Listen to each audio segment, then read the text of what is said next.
Saya pergi kat rumah Sri Kenangan. Ni ada dua cerita. Dua cerita. Rumah Sri Kenangan. Rumah Sri Kenangan ni setiap negeri ada. Kan? Yang mana kebanyakannya kata penguasa yang jaga tempat tu. Kebanyakannya bukannya orang kata dia ni dibuang saja tau. Semua ada kisah dia. Tetapi kebanyakannya, saya nak tanya, ramai lelaki ke ramai perempuan? Drama memang tunjuk ramai perempuan, tapi sebenarnya ramai lelaki. Dan yang ramai ni pula, dulu masa muda sibuk cari duit, tinggal anak isteri. Kemudian bila dah tak larat, baru tegeh-tegeh nak balik ke anak isteri, tapi anak isteri dah tak boleh terima. Tu yang tercampak ke sana. Banyak yang kes macam tu. Masa muda tak peduli kan. Tapi bila dah tak larat, baru cari. Itu kata tadi, siapa yang tidak menyayangi tidak layak untuk disayangi. Tetapi ada satu lagi, saya baru minggu lepas saya pergi kat rumah penjagaan orang tua-tua Darul Fikrah di Sungai Sekamat, Kajang. Banyak cerita-cerita. Kalau pernah dengar dalam ceramah saya sebelum ni, tapi ada sambungan dia. Ceramah saya sebelum ni ada 3 orang yang melekat dalam kepala saya cerita tu. Yang pertama, seorang ibu dirayu oleh anak perempuannya, "Mak, suami nak berniaga. Tapi yalah, dia tak ada modal. Boleh tak mak? Dia nak minta tolong cagarkan rumah ni untuk dia buat modal berniaga." Mak ni pun sayangkanlah anak ni. Dengar cakap anak, tukar je nama menantu, dia letaknya maknya rumah orang tua ni tadi. Dan kemudian ada seorang tua naik wheelchair, muka bersih, cerah orang tua. Dia keluar daripada bilik air, dia nampak, "Assalamualaikum, sihat?" Dia tegur saya macam tu. Dia masuk dekat surau pusat jagaan tu. Dia pergi sampai saf depan.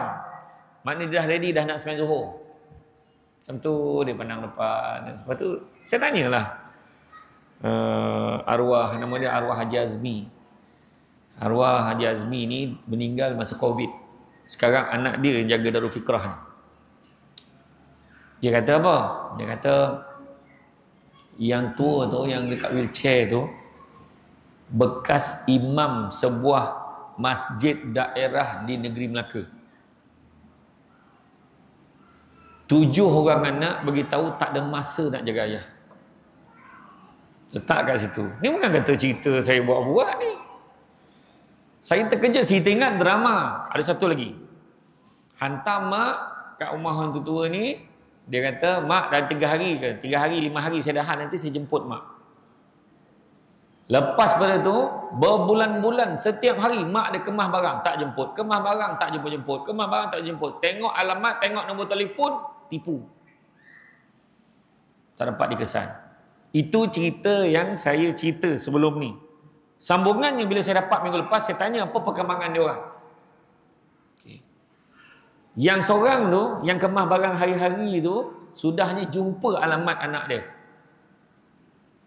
Pergilah hantar, dengan ada polis pengiring pun ikut nak hantar, nak confirmkan dia sampai kat rumah. Sampai di rumah, bagi salam tak keluar-keluar, bagi salam tak keluar-keluar, tak tahulah ada orang ke tak ada orang. Sudahnya balik. Bila balik, telefon mak dia berbunyi. Ibu dia telefon. Siapa suruh memandai-mandai nak balik rumah ni? Dan ada yang sampai tahap, sampai dekat sana, kan, sampai dekat sana, ni saya hantar sini, dah jangan hubungi kami lagi, kalau dia mati pun tak payah beritahu. Segitu pun tak tahulah, sampai tahap macam tu. Saya ingat bukan orang macam tu. Kisah 3 orang yang saya sebut tadi ni, yang terbaru saya tanya apa perkembangan dia sekarang, 3 ni dah meninggal dunia. Ada yang dah meninggal dekat sana, telefon waris, sebab dia dah beritahu, tak payah mati pun tak payah beritahu, tapi tanggungjawab dia kena maklumkan, ni mak awak dah meninggal lah, boleh tak datang uruskan? Tak apalah, uruskanlah, saya tak ada masa, kereta saya masalah lah, apalah itulah. Macam itulah ketergamakan bila hati sudah mati. Tajuk tu, tajuk akan datang. Dia kena panggil lagi lah. Ya, banyak. Ada seorang makcik tu saya buat-buat dengan dia daripada Kelantan. Saya tanya, "Makcik apa semua?" "Anak-anak makcik berapa orang?" Dia diam, mata bergair dah. Lepas Lepas tu bila tanya yang penjaga ni tadi, Puan Noh ni kata apa? Dia lagi kesian. Duduk rumah, anak 2 orang perempuan dengan ada seorang lelaki ke apa. Makan maki hamun anak hari-hari dia. Tu dia kata dia siap pesan, uruskan saya dekat sini. Kalau saya mati, tak usah beritahu anak-anak, dia beritahu. Bayangkan. Tapi saya tanya, ada tak kes-kes yang menyesal? Contohnya, ada dah pun datang, telefon, dia tanya macam baru-baru ni dia telefon, dia kata, mak saya ada ke? Ada orang cakap mak saya dekat sana. Dia tanyalah. Ada tahu nama ni? Dia dah meninggal tahun 2016 dah. Lambat betul dia punya kesedaran tu. Kan? Macam mana? Tapi itulah kisah. Zahirkanlah kasih sayang.